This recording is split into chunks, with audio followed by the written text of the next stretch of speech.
Welcome to the London Politica podcast. This is where we join industry thought leaders and experts to uncover the nexus of politics, markets, and society. My name is Chawla, and I'm so excited today to be joined by Livia Paggi. Livia is the head of political risk at GPW, where she advises multinational clients on doing business successfully in some of the world's most challenging markets, with a particular expertise in Russia and the wider Eurasia region. She also appears frequently on BBC, on Bloomberg, CNN, and the Financial Times, presenting her unique take on all sorts of geopolitical developments. Livia, it's so wonderful to have you on the show. Thank you. Thank you so much for having me. So, with everything going on in Russia right now, I'm assuming it must have been a really busy last couple of days for you. But I want to start off by addressing the elephant in the room, because just hours ago, Russia's prosecutor suspended the activities of Alexei Navalny's nationwide political organization ahead of a court ruling this evening, I believe, that's expected to outlaw the opposition movement as, extremist, a designation so far that's mostly been reserved for just terrorist organizations like Al-Qaeda and ISIS. I'm wondering, Livia, what do you make of this move, particularly the timing of it and the consequences it'll have for Putin's stronghold on Russia? So, I think the first thing we need to acknowledge here is that there's a couple of things about Navalny. So, first of all, Navalny is widely reported on in the Western media, and one gets the sense that he has huge momentum in the country, could almost topple this Russian regime, is um, a real threat to Putin personally. But actually, if you look at some of the latest polling in Russia, only about 19, some of the recent polls I saw, but only about 19% of the Russian population approve what Navalny is actually doing or agree with his position in country. So that's not huge. And a second interesting data point is that the latest polls, although Putin's overall popularity has declined over the past year, and he's been in real trouble with COVID and then the collapse of oil prices, approximately 60% of the population approves of him. So his approval ratings are around 60%, between 55 and 60%. That's actually very high. I mean, very few Western leaders in Europe have that high of approval ratings. So I think we need to put into context where Navalny fits in and how big of a threat is he actually to the long-term stability of Russia, or even in the sort of the short-term stability of Russia. So what I would say is that yes, Navalny is a threat to Putin, and we can get into this why exactly he is. But I don't think we should overestimate his capacity. He's not ready. His movement is big, but it's not huge that any moment, Putin risks having to step down because of Navalny. So that's the first point I want to make about Navalny. Um, Now, the second point, I think it's really important, and then we can come into this actual outlawing of the organization. There is no doubt that Navalny is a huge thorn in Putin's side, though, right? There's no doubt about this. And why is this? This is because his exposés and the anti-corruption material that his organization produces has huge impact on people. It gets millions of viewings. Corruption is something that Russians have long lived with, but are actually have become very intolerant of. There's something, especially as the social contract with the government has been eroded over the years with the collapse in oil price. And where, however, also we see, and this is in the political risk field, clients are concerned by the exposés that Navalny produces. We have had Western clients and investors who suddenly see a potential joint venture partner or one of their partners being named in these exposés, and now that's out in the open. So investors have to then suddenly realize that they're exposed to possible regulatory and, corruption risk if suddenly a partner who they didn't know about shows up in one of these exposés and so forth. So that really creates an issue, and it creates an issue also for Putin and his regime, right? That people are, these partners are coming up in these in English language or available, and suddenly they're having to, are under huge scrutiny. And also, you can't underestimate, for instance, how much Navalny's exposés impacted sanctions and OFAC. OFAC used a lot of these exposés for their research to identify who they should be sanctioning. So he doesn't have a mass following in Russia. We can't say that he has a very strong following, and what he's done is remarkable. But his impact of this research that he produces actually has a lot of repercussions for the Russian government, and it really puts him in the international spotlight as well. And then, so thirdly, then the last point I want to make on this is that uh, why would they outlaw this organization as terrorists? So my understanding is that, and it'd be interesting if you have views on this as well, is that my understanding is that if you outlaw this organization as a terrorist organization, anyone who has been involved in it in any shape or form, even in a Telegram channel or whoever, can somehow be swept up.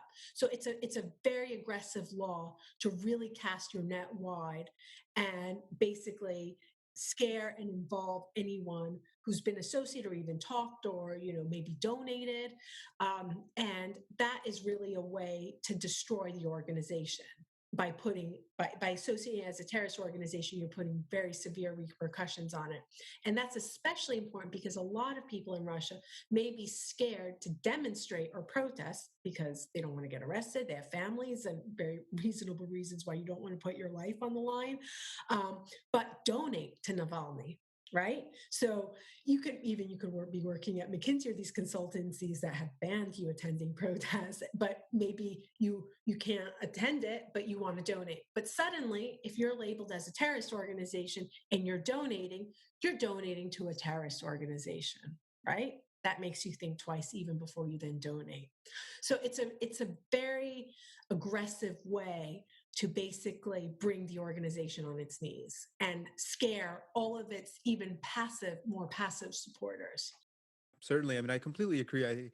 Just within an hour of the prosecutor making that move, Navalny's entire campaign had to shut down over Telegram because it just was no longer safe for their associates to carry out the work they do. I mean, the Russian sort of police forces started identifying people through, I believe, it was CCTV and just facial recognition, and Yeah. then going after them and donors, like you mentioned. But I want to go back to a point you sort of said initially about how we, in kind of in the Western media, overstate sometimes Navalny's support within Russia. You said it was around kind of 19% compared to sort of Putin's 60 or so something percent. I'm just wondering, firstly, why is that? Why do we overestimate, support for Navalny? But more importantly, how far away is he in this campaign to kind of actually present a meaningful opposition to Putin? Like, if you had to put a number on it, where would he need to get, and how feasible is that? Yeah. So to answer your first question, I think, as we all know, relations have hit an all-time low. I mean, it seems like every month we're saying they're at a new low, right? So they've been hitting a new low since 2014 on a monthly basis with very little improvements.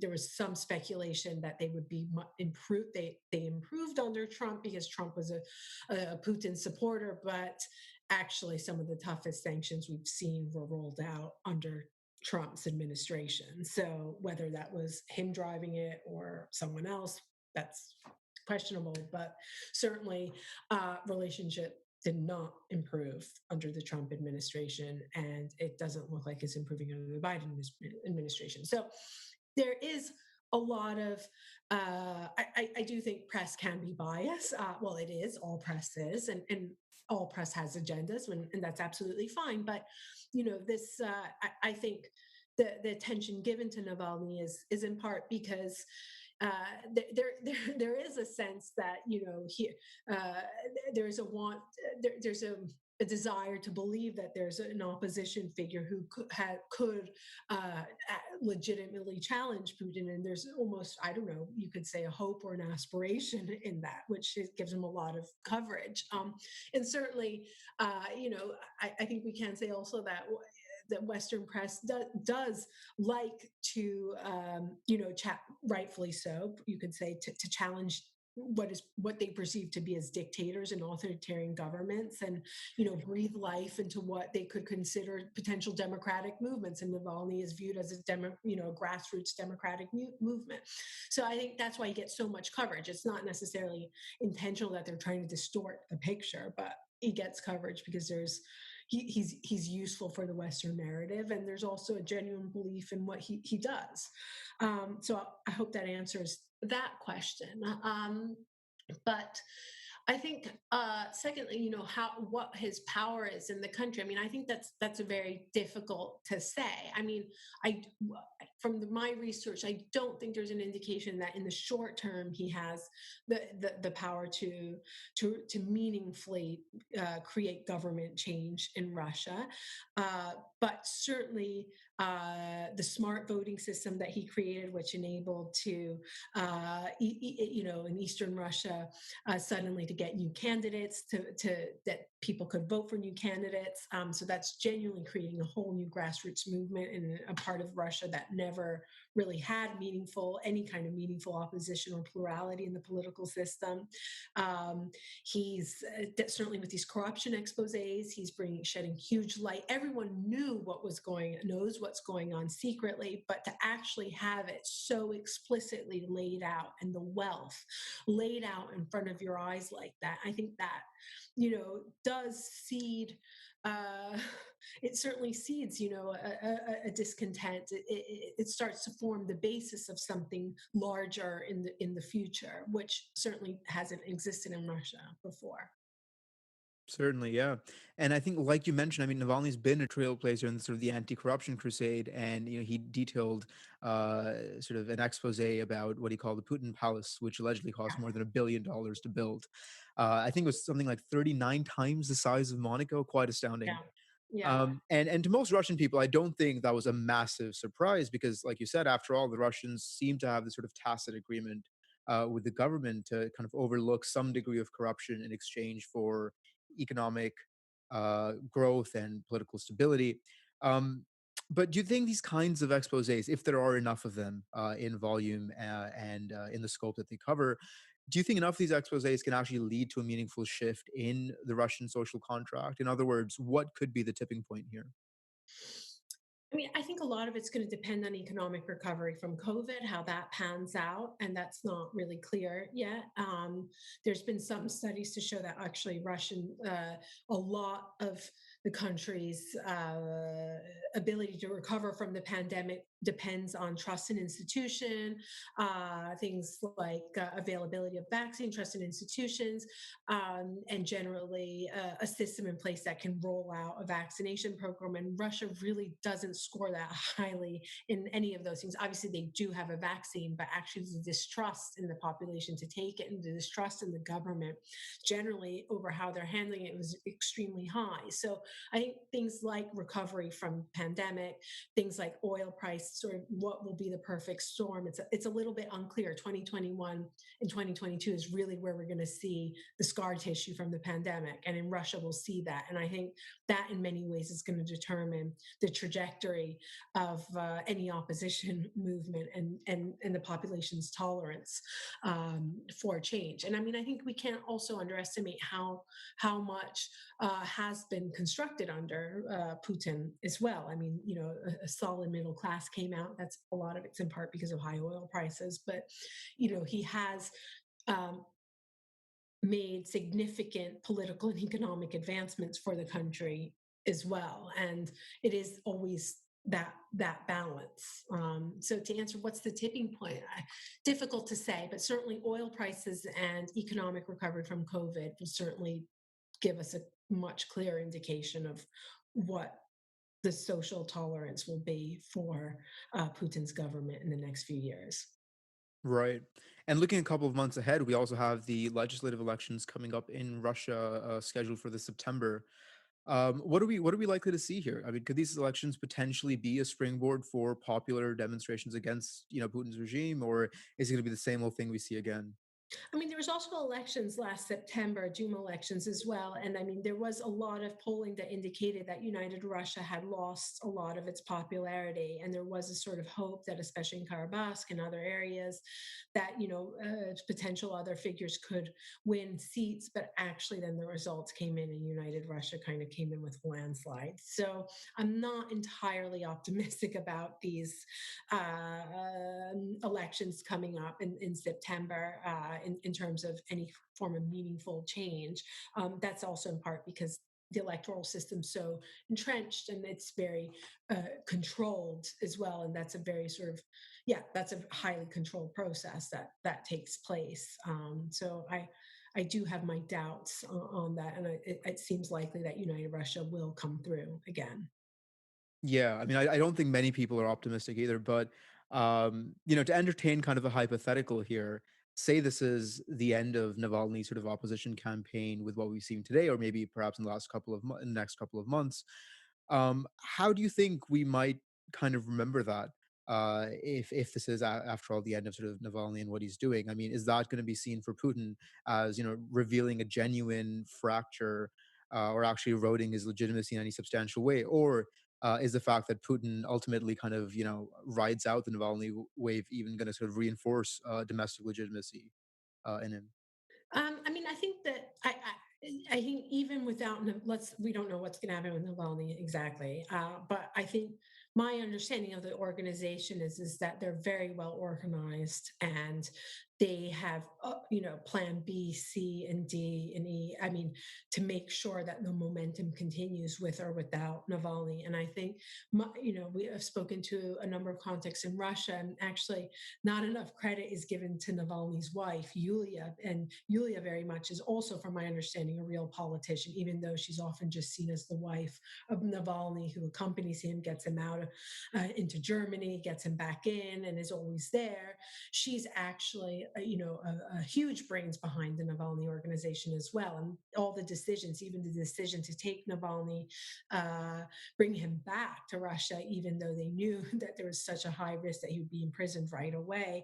That was very much a political decision that they took as a couple. And it was an agreement in some way that they had, that for the organization to survive and for the politics of it and the social movement that they've generated and grown, for that to continue, he had to go back, putting aside the family and his immediate interests. So I, I don't think, and Navalny does have an amazing way of surviving everything. He's sort of like the cat with nine lives, right? So, or even more. So, certainly, even with a law like this, I still, I think that he has created a movement that will continue. Um, how Putin is just obviously fighting fires, right? I think he's trying to cut off the legs of anyone or any organization that poses any immediate threat and send out a clear signal, and he's willing to keep fighting. That's the dynamic that we have. But I certainly, again, I don't see any meaningful change in the short term, but these are sort of planting the seeds of medium term, long term. Right, right. And Putin keeps fighting, but it also seems like America keeps responding. I mean, President Biden a couple weeks ago imposed new sanctions on Russia in response to their interference in the American elections. And that was following lots of other sanctions in months before. I mean, are these sanctions, the beginning of a much tougher policy on Russia? I recall one of your Bloomberg interviews recently, where I think where you said that Biden's policy towards Russia has been one of harsh words and soft actions. Or correct me if Yeah, so this I'm is a funny one. I mean, Biden has always had harsh words against Russia, right? And he started off as president calling him a killer, and then it has really. But fundamentally, I do not believe Russia is the number one foreign policy threat to the U.S. The U.S. is concerned with China. This is China. Its whole strategy right now, foreign policy strategy, and even domestic strategies. How are we going to contain China? Right, and that's really where the energy and focus is going into how to handle that. And for Russia, I think that Biden ultimately doesn't really. There's a cost benefit analysis. isn't that much benefit to the US by rolling out harsh sanctions that would alienate Europe, really, because very harsh sanctions right now, what would that mean? Sanctioning oil and gas exports, for example. I mean, that could be an option. They've already sanctioned all the key people around Putin. I mean, there's a few more that they could do, right? But most of the key guys around Putin are sanctioned. So really harsh sanctions means sanctioning sovereign debt, right? But also in the secondary markets, but that would have huge impact on Western investors as well. Sanctioning oil and gas exports, well, Italy and Germany get something like 30% of their gas from Russia. So you would be hurting major other European economies going down that route.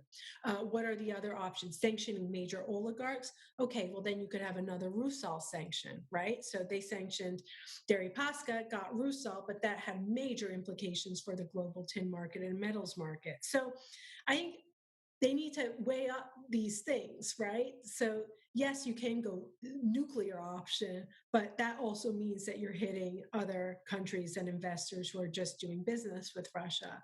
Um, and as we've seen, even there was all these harsh words thrown over the last weeks, and it looked like there was about to be a war in Ukraine, but everyone seemed to ultimately have backed off, right? And again, the sanctions that were rolled out were not that harsh in practice. Sovereign debt, but sovereign debt in primary market, which then means you can still trade it and buy it in the secondary market.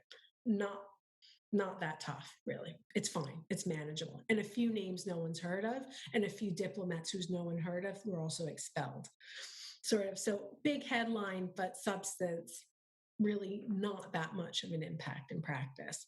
And it just, yeah, as I said, I don't think it's in the US interest to fully alienate Russia. There's also key areas to cooperate with Russia, right?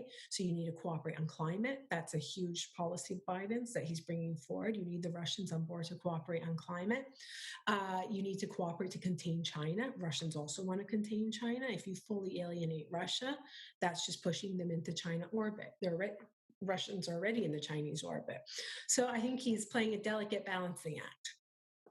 Yeah, and I think even if we look at the people that Biden sanctioned, they're not the kind of people that you'd sort of expect to be much damage done to. No, no But one's what heard of really, yeah, them. yeah, No one's heard of them. Who are they?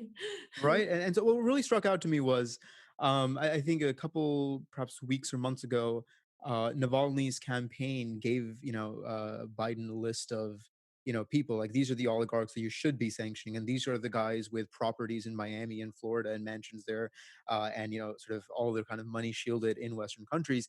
These are the people that you should be targeting. And Biden didn't really use that list, right? Um, why is that? I mean, that brings us to a whole other question, right?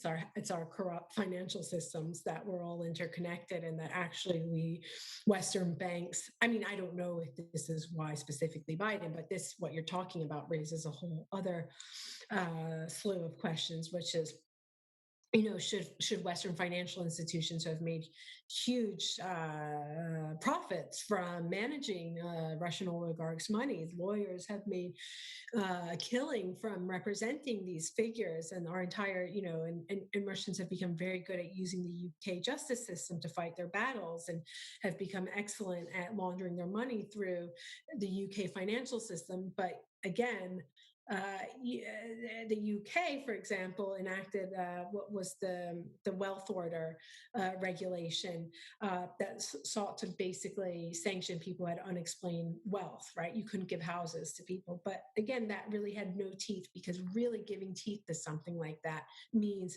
depriving UK services of a large chunk of business. And again, that's where they are doing their cost benefit analysis. Who are we actually hurting when we want to sanction Russia? And are we willing to actually hurt ourselves as well in this? And that's where we see then they roll back. Right. But, some of these Russia watchers have kind of also raised the idea of, being hard on Russia, but maybe not through sanctions. I was listening to a podcast last week. I think it was Ben Rhodes, a former official under the Obama administration, who kind of, raise the idea that like maybe the West should be doing what Navalny is doing and exposing these sort of massive corruption networks and sort of oligarchs that are laundering their money, and actually try to kind of disintegrate that social contract that we spoke about earlier. Is that something that's actually tenable? Do you think that's possible? Does the United States have an actual interest to do that? I mean, the US can certainly do this, but again, this comes to the question of how important is Russia for the US, right? A lot of words, but Russia is just, and that's actually what made Putin's blood boil, is that he just wasn't that much of a priority to Obama administration. He just wasn't, and even now, it's not really clear. Russia is not viewed as the number one threat to the US. So, how, the US uses the human rights discourse in capital when there's a real strategic interest in in some other political issue that they're trying to get at. I mean, rarely do we see. Well, maybe I'm generalizing now, but the U.S. isn't going to embark on a human rights campaign for the sake of it without a major political interest in something it's trying to achieve. And if you've even, and as a general trend, taking a step back, I mean, we've seen the US retreat over the past 10 years since Obama, and even starting probably before. The US has retreated significantly from the international arena, from the international order. We do not see the US trying to influence Middle Eastern policy as we see. They're retreating from Afghanistan. They are not a major player in Syria. We see China and Russia, though, however, upping their game in Africa, whereas the US has really America first in some ways came before Trump as well. And this is in part because Obama wasn't really a strong interventionist. Then Trump came along, and obviously that was very explicit, America first. And what does this mean? I mean, it just means that we have not seen the US taking a major role or position in either a conflict or against a particular government or regime in about a decade, a really strong stance. We have not seen that. And Russia's part of that trend. And do you think that's a problem? I mean, like, do you think Putin poses enough of a threat, like in the long term, to warrant a sufficient kind of amount of political capital being expended on the situation? I mean, that's a really hard question. I don't know how to answer that. It, it it depends. I mean, I think what we're seeing Biden now trying to take a bigger role in international diplomacy now, and we do see him trying to establish, areas of cooperation. So, again, this issue around climate, that's a huge area of cooperation. There are things around terrorism that they're trying to cooperate around. And I do think that there would be enormous benefit getting buy-in from China and Russia on these types of global issues. And I do think Biden is going in that direction. And I think that would be much more productive way to deal with Russia than to certainly pull out the old human rights discourse to sanction a country when really the US also has a patchy track record on lots of things as well. And it's just, but let alone that, it's not a very effective way of doing diplomacy. And we've seen that. It's just not that effective. It's not, using human rights discourse is not necessarily the most effective way to engage countries like China, like Russia, in diplomacy and getting and in establishing bilateral relations. It's just yeah.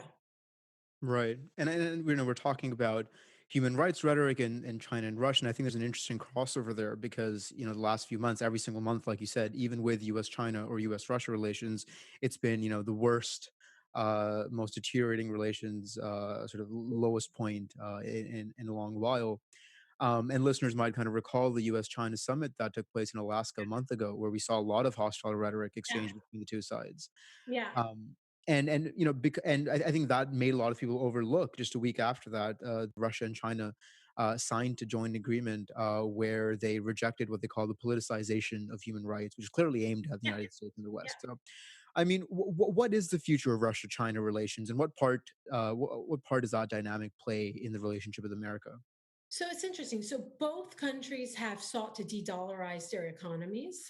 So Russia's really made huge efforts to sell off dollar debt and minimize their exposure to U.S. markets, which is a really interesting and very smart move in a lot of ways.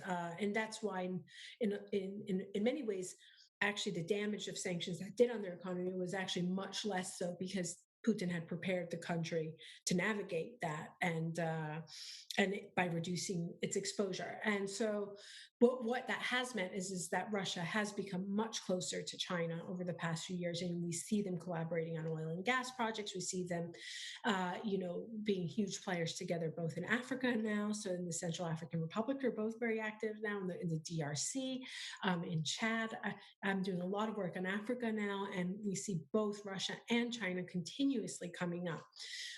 However, it is an unequal relationship. Russia is the weaker partner compared to China, and that is an issue for Russia.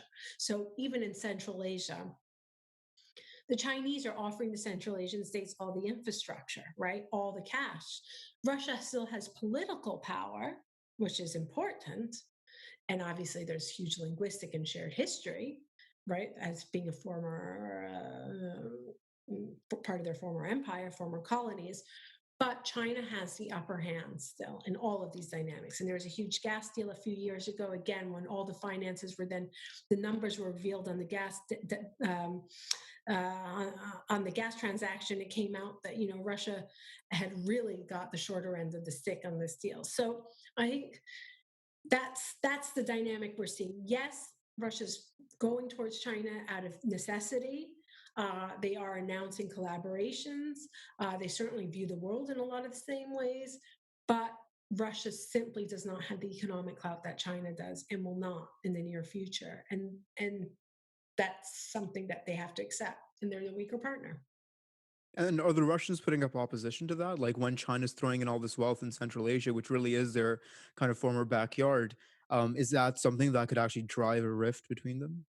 I mean, I think there has been a bit, but I mean, they don't really have a choice. I mean, that's the way it's been. I mean, so we've seen, for instance, in Kazakhstan, the Russians still have a lot of influence over industries like the nuclear industry, the uranium industry, because that has so much strategic security value to the country and to Russia. And they're completely intertwined. So that's an area, for instance, where Russia is still remains influential.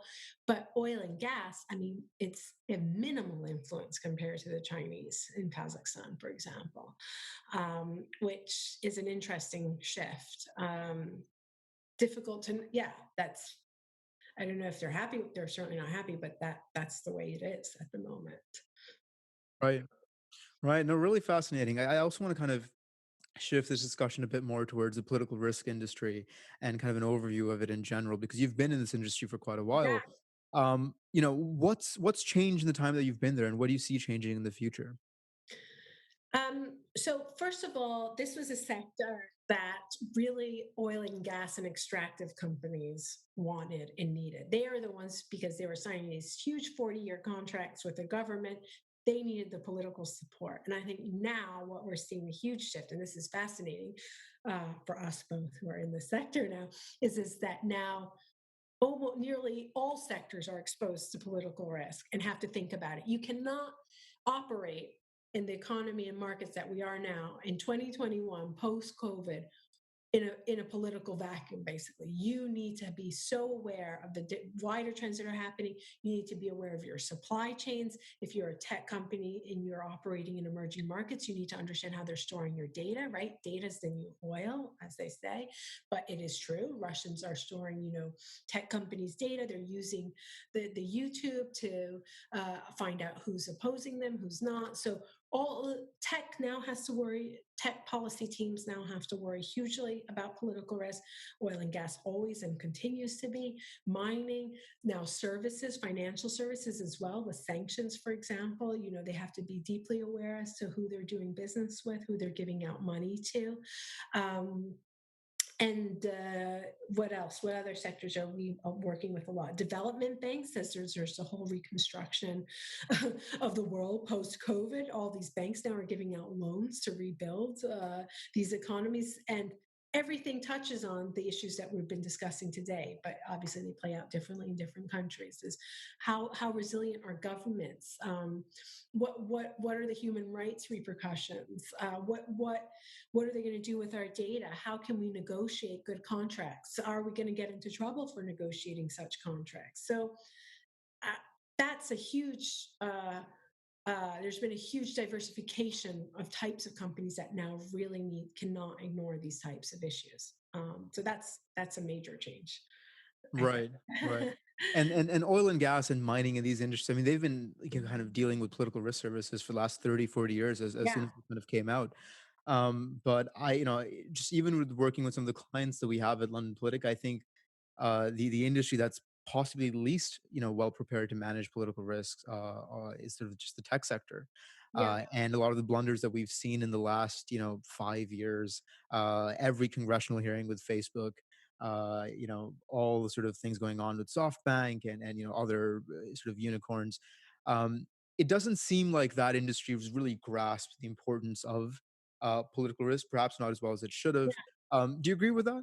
Yeah, absolutely. And I mean, that's just simply in part because of the fact that it started out in Silicon Valley with engineers, very different skill set. I mean, in some ways, the way oil and gas started out, right? Just technical people, oil engineers. And here, these are software engineers. And suddenly they created a product that goes far beyond their border. So, here they are in America on the West Coast, create something that's giant, starts crossing over, all borders. It becomes uh, totally beyond the US's control, huge markets to tap into. But then suddenly they're faced with, wait a second, we're having to deal with countries' political systems are entirely different to ours. And they simply did not have the skill set. So not only was there the whole freedom of speech issue, which is just one aspect of it, but simply the, so much of their consumer markets were in countries that had entirely different views of how tech should be used from how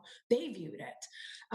And so it's not surprising now that their policy teams are growing at huge rates, that they're doing everything they can to get the best politicians to join Facebook, to join other tech companies. If you look at their policy teams, most of them are policy people in the White House who then go join them, and from other countries as well. So they were playing catch up for quite a bit. Right, right. And that kind of trend that you talk about, I think, exists in the entire industry of just, ex-politicians joining the policy teams of these big firms, which is why I think it's super hard for a young person, kind of straight out of university, perhaps for a couple of years of Yeah, work experience to be yeah. able to enter this industry and actually, sustain a meaningful work experience from it. What advice would you have for young professionals entering the industry? Yeah, so that's right. Because ultimately, this is the industry of studying power and power dynamics, right? And power is notoriously opaque, right? Because if power was transparent, people wouldn't have power. That's the thing. And the industry reflects that, right? So this is a business where you're selling insight into how power really works. That's how I view my job. Um, and so that's why it's had to be so opaque. And that's why the whole industry has become opaque to reflect that, because they're trying to effectively sell something, saying that we are the only ones who have access to this. So that that's the reality. But what I would say is that it's simply the way power and change now happens has also changed. These changes are not just top down. We have millennials, we have grassroots movements, we have NGOs. So many of the changes we're talking about, exactly like Navalny, how we started this conversation, these are real grassroots, bottom up movement.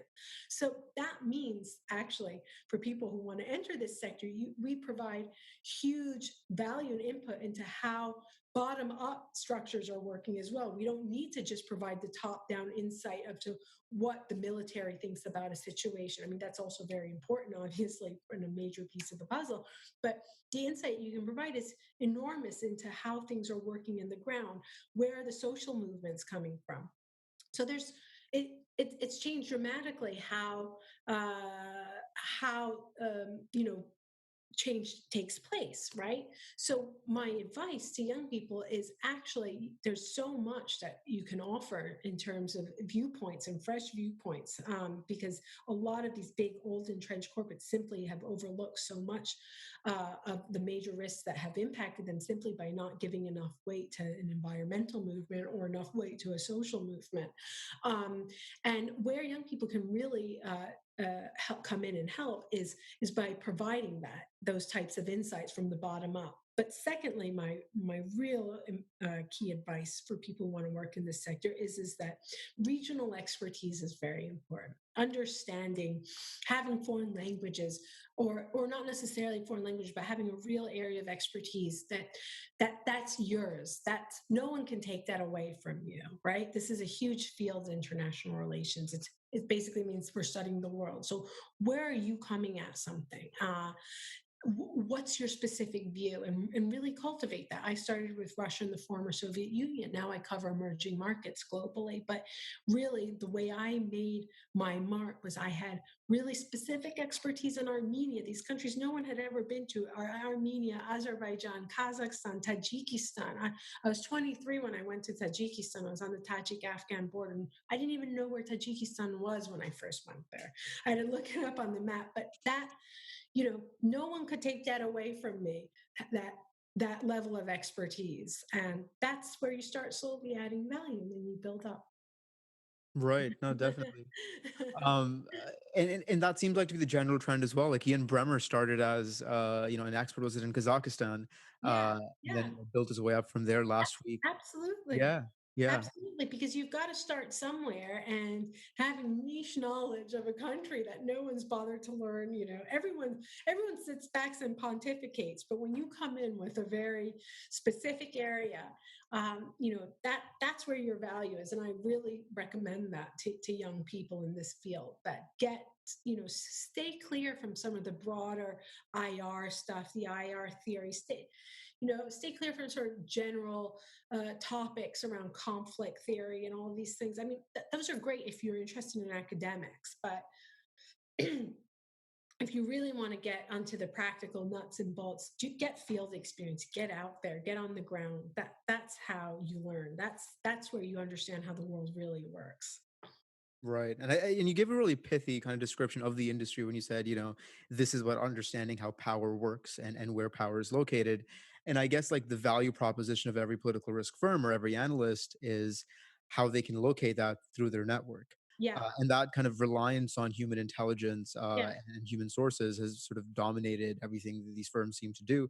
But for a young person entering this industry, I mean, it's not like we know tons of people on the ground. Is there a faster way to develop that?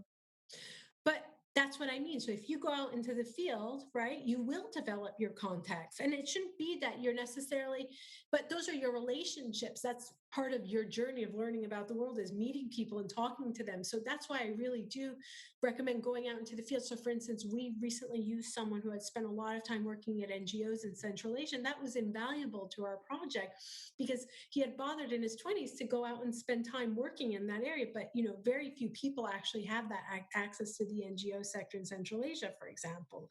I myself started out in the NGO sector in Central Asia, and I developed invaluable contacts who people sat down with me and explained to me how things actually worked in practice. It's not like this, but it's really like this.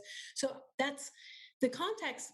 Don't That's just a fancy word for meeting people, actually. That's just a networks. That's all fancy fluff around actually what you and I are just doing, having a conversation about how things are happening in Russia. I mean, so I think I mean, I don't mean to. I think there needs to be a lot of sort of demystifying this whole source thing. I mean, it's just your experience in meeting people who are explaining things to you, and then your ability to analyze, your ability to then take that to the next level. And I think young people, that's in everyone's capacity to do that. There's no real mystery behind how that works, actually, even though firms like to sell that as address that up. But that's, yeah. Right, right. And a really interesting advice. Livia, to kind of close it off, I mean, if there's one thing you could tell 20-year-old Livia kind of thinking about entering this industry, one nugget to leave our listeners with, what would that be? Entering this industry, let me just have a think. It's what we talked about. Just get out there, push yourself, be courageous, Mm. get out there, and then just keep going. There are so many ups and downs, so many ups and downs, and you just keep marching forward. I can't tell you. I had an analyst yet last week call me saying, I can't find a job. I keep getting rejected because I'm so junior, but how can I get in if I'm too junior? And I just said, keep going, keep going. And I just saw on LinkedIn posted she just got a job, right? So it's like you just keep going, do what you're doing. If you can't get your foot in, then invent it yourself, build up your own consultancy, just find ways. You just got to keep going at it. And it's the only advice I have, because it's the only thing that's worked for me. So I don't have anything else to say. I just know that if you keep going, something comes through. Oh, thank you so much, Livia. What an incredibly fascinating discussion. One I'm sure we're going to keep thinking back to as the Russian situation evolves over the next few Yeah. weeks, but also as most of us make our career in this industry over the next couple of years. Thank you so much for joining us. Wonderful. Okay, thank you so much. And to our listeners, to find out more about London Politica, visit our website, londonpolitica.com, and follow us on LinkedIn. And that's all for this episode, folks. Stay tuned, stay safe, and I'll see you next week.